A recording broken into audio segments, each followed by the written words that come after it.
Күкірт алтоксиді, магнийдің хлориді және аммиак заттары берілген.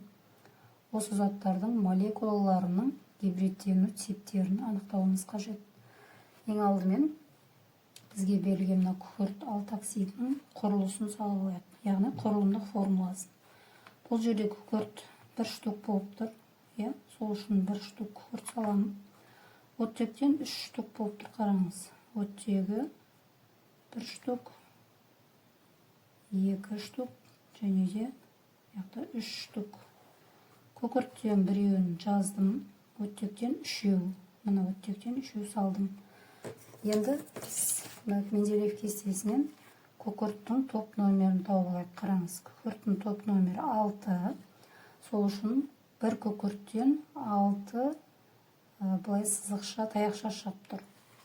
Оттегі бізде 60 топта тұр, бірақ ол сыртқы электронын толуға, сыртқы қабат толуға 2 электрон жетпейді. Сол үшін оттектен әрдайым 2 сызықша шығады, яғни 2 валентті деген сөз. Енді мына жерде әрбір осындай күлтешелермен біз белгілеп алсақ, көлдің күлтешелері сияқты, мына біреуін S деп алсақ, S келесілері пи деңгейше деп алатын болсақ, демек осы күкірт алтоксиді бізде S-тан біреу, қараңыз, пи-дан 2 болып тұр. Демек осы күкірт алтоксиді бізде sp2 гибридтену типі болып танылады. Енді келесі қосылыс магний хлориді. Магний хлоридін жазатын болсақ, магнийден 1 штук, хлордан 2 штук жазуым керек, құрылысы бойынша. Магний саламын.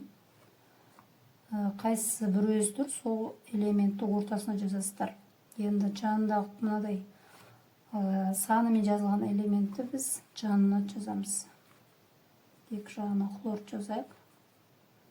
Магнийден біреу салдық. Хлордан мына 2 жағына 2-ін қойдық. Енді магний бізде Менделеев кестесі бойынша міне қараңыз, 2-ші топта тұр. Сол үшін магнийден 1 сызық және 2 сызық шығады. Хлорымыз бізде 7-ші топтың элементі. Ол сыртқы қабаты толуға 1 электрон жетпегендіктен 1 валентті болады, қараңыз. Енді әрбір хлордан бір сызықша шығып тұр. Енді осы жерде әрбір хлорымызды бір күлтеше етіп белгілеп алайық. Қараңыз, мына біреуі S деңгейше деп алсақ, екіншісі P деңгейше болады. Сонда бұл sp гибридтену типіндегі қосылыс деп айта аламыз магний хлоридін. Ал күкірттің алтоксиді бізде sp2 гибридтенген қосылыс деп айтамыз. Енді 3-ші қосылысымыз бұл жерде аммиак. Аммиакты қазір сіздерге құрылысын салайық. Аммиак бізде мына жақта 1 штук, қараңыз. Аммиакта азот 1 штук, сутегі 3 штук болу керек. 3 штук мынақа салайық. Мынақа сутектері орналастырайын.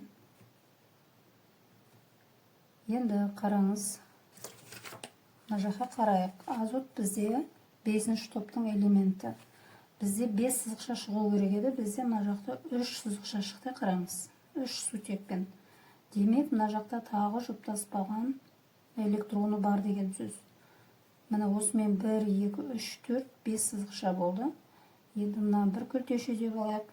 2-ші күлтеше, 3-ші күлтеше, 4-ші күлтеше. Енді мына біреуін S деңгейше деп алсақ, қалғандарын P деңгейше деп аламыз. Сонда осы қосылыс, яғни аммиак қосылысы бізде S-тан біреу болып тұр, қараңыз. P-дан біреу, 2, 3. sp3 гибридтенген күйде болатын қосылыс.